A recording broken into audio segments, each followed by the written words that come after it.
Jail থেকেই খুনের ছক কষেছিলেন শেখ শাহজাহান।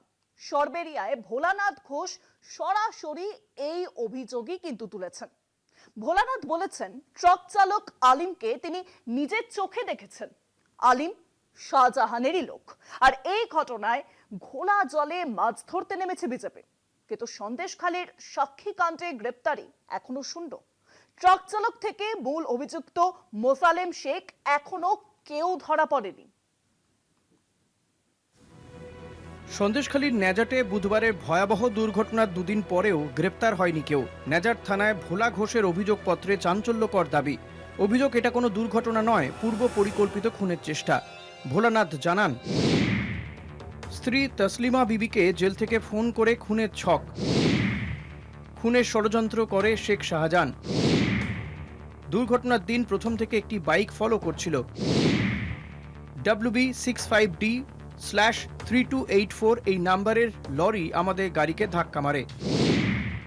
লরির চালক আলিম মোল্লাকে বাইকে করে নিয়ে পালিয়ে যায় নজরুল মোল্লা। শেখ শাহজাহানের অত্যাচারে 4 বছর ঘরছাড়া ছিলাম। ষড়যন্ত্র করে আমাকে খুন করতে চেয়েছিল শাহজাহান। পুলিশ সূত্রে খবর, শাহজাহান ও তার স্ত্রী তসলিমা ছাড়া ভোলানাথের দেওয়া অভিযুক্তদের তালিকায় সন্দেশখালী 1 নম্বর পঞ্চায়েত সমিতির সহ সভাপতি ও তৃণমূল নেতা মোসলেম শেখ, ট্রাকের চালক আব্দুল আলিম মোল্লা এবং নজরুল মোল্লার নাম রয়েছে। অভিযুক্তদের তালিকায় থাকা বাকিদের নাম গফফর শেখ, সাবির আলী মোল্লা, ছায়রাফ মীর ও আব্দুল কাহার মোল্লা। তারা প্রত্যেকেই কোনো না কোনোভাবে শাহজাহানের সঙ্গে যুক্ত বলে স্থানীয় সূত্রে জানা গিয়েছে। ফরেনসিক টিম ঘটনাস্থল ও ট্রাক থেকে নমুনা সংগ্রহ করেছে। তবে কেন মূল অভিযুক্তরা অধরা, প্রশ্ন তুলছে স্থানীয়রা। এদিকে অভিযোগে নাম থাকা মুসলিম শেখ বলছেন, সমবেদনা জানাতে গিয়েছিলাম, কেন অভিযোগ উঠছে জানি না। এটা সম্পূর্ণ ভিত্তিহীন।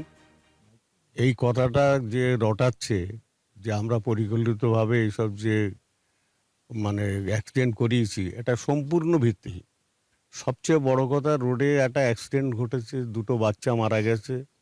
একজনা আমার খুব নিকটতম আত্মীয়, যেটা ওই আকবরের ছেলে শাহানুর, প্লাস এদারে ভোলার ছেলে আমাকে খুব ভালোবাসে এবং দাদু দাদু করে ডাকে। সন্দেশখালী তৃণমূল বিধায়ক সুকুমার মাহাতো জানান, ভুল প্রচার করে এলাকা উত্তপ্ত করার চেষ্টা চলছে। তদন্তেই সব পরিষ্কার হবে। দলের পক্ষ থেকে সেটা আমরা সাপোর্ট করব এবং সরকারিভাবে যে সমস্ত প্রক্রিয়াগুলো আছে, আইনগত দিক আছে, পুলিশ তদন্ত করছে। পুলিশ ফরেনসিক টিম তারা এসেছিল, তারা তদন্ত করেছে। ন্যাজাট কাণ্ডে শাহজাহানের সাক্ষীর ছেলে মৃত, অভিযোগে তোলপাড় সন্দেশখালী। তবু এখনো পর্যন্ত ধরা পড়েনি একটিও অভিযুক্ত। জেলে বসে পরিকল্পিত খুন, এই অভিযোগ কতটা সত্য, তদন্তের দিকে তাকিয়ে এলাকা। সঞ্জিত চক্রবর্তীর রিপোর্ট, কলকাতা টিভি।